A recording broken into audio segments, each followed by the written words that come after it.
There's one kind of company that is thriving right now, who's having a great time, saying, look at the world, say, oh, this is amazing. Look at the potential for growth. Look how we are inventing, how we are innovating. Look at how we are growing. There's another kind of companies who are saying, oh, there's a crisis. Oh, we have a problem of retaining people. Oh, this is bad. What should we do? And so on. And I said, how can these two kinds of companies exist in the same time?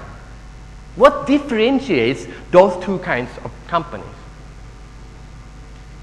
And I realized about 2 years ago that I haven't felt like this in 15 years. In 1994, I started to study the internet.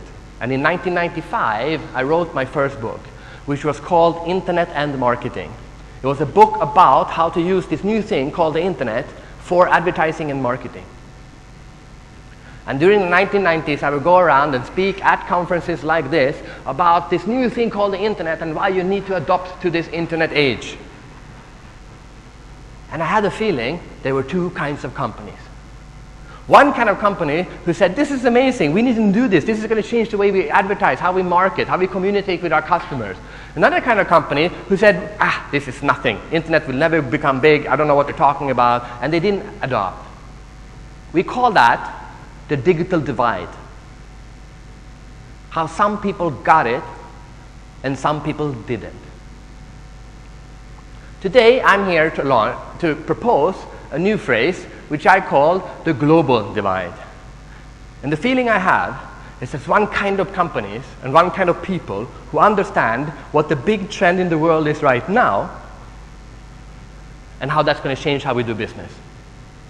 Interestingly enough, in the Cannes Advertising Festival, of the keynote speakers of the 2 days that I was there, 3 of those speakers were talking about global brands and what they mean.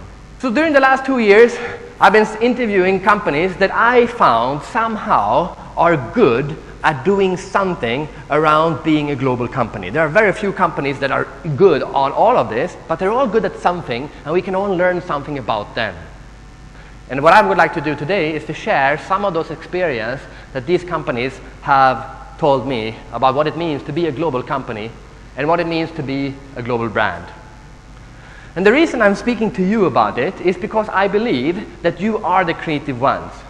You are the ones, same thing as 15 years ago when the internet came, a lot of the people who explained to companies what the internet was and how it was supposed to be used came from this industry. Because your job is to see the next thing, package it in a good way, and tell companies this is what you need to do. The information that you need to package to them today, to your clients, both the international, multinational, and the local companies, that I would like to argue, is that you need to package the message about what it means to be a global company and why they need to start to thinking like one. I would like to start by showing you, every speech should take an existing truth and turn it around. There is a saying, when you talk about globalization and all of this, there's a saying, never mind, all business is local. You heard that one? Everyone talks about that one. This is one of the things I would like to challenge. And I would like to challenge that by giving you one example that just recently happened to my wife, actually, in Singapore. So my wife is Filipina. We live in Singapore, and about 6 months ago, she decided she wanted to buy the American TV series West Wing, all 7 seasons on a DVD, on a bunch of DVDs. She goes down to the local Carrefour and says, this is too expensive. I should be able to get it cheaper. So she goes online.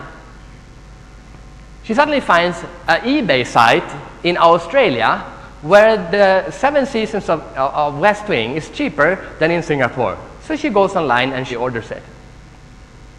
10 days later, the box arrives. Interestingly enough, it doesn't come from Australia, and it doesn't say eBay on the box. It comes from Germany, and it says Amazon on it. I go, what's this? Didn't we order it from Australia, eBay in Australia? And here it comes from Germany, from Amazon in Germany. What is going on? So I'm a curious person. Obviously, I go to amazon.de to try to figure out what's going on. Of course, it turns out that West Wing in Germany is $30 cheaper in Germany than it is in Australia. Why? Because Germans don't like to watch American TV series if they're not in German. Huh? So if you want to sell a TV series in Germany, it has to be cheaper. Who says, wait, I can make money here. I will post an ad on eBay Australia for West Wing, and I won't buy it until someone buys it from me. And when someone buys it from me, I will go to Germany, Amazon Germany, and I will order it there, and I will ask them to send it to my friend in Singapore. And I will make $30 profit.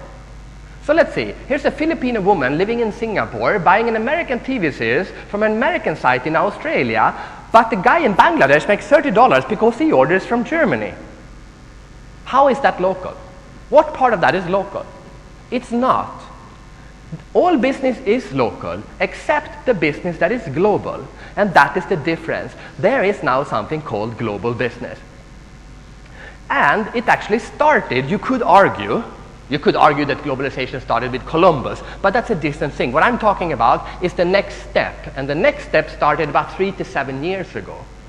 But it started with advertising. Where are you? Coca-Cola, right? The international companies decided they want to take a next step, and they went to their advertising agencies and their media agencies and say, we want one company to do all our ads around the world. Ogilvy, you have to be in all 200 countries. Mindshare, you need to be in 200 countries. That's where it started. You have been doing this the longest, which means you're the best at it. But the world has started to change now. Internet came 15 years ago. The change is happening now. Behavior lags technology. So it started with global accounts in media and advertising. Now it's transformed. Now it's going across the board. One of the companies I interviewed is Jones Lang LaSalle. Jones Lang LaSalle is a property company. Is there anything more local than property?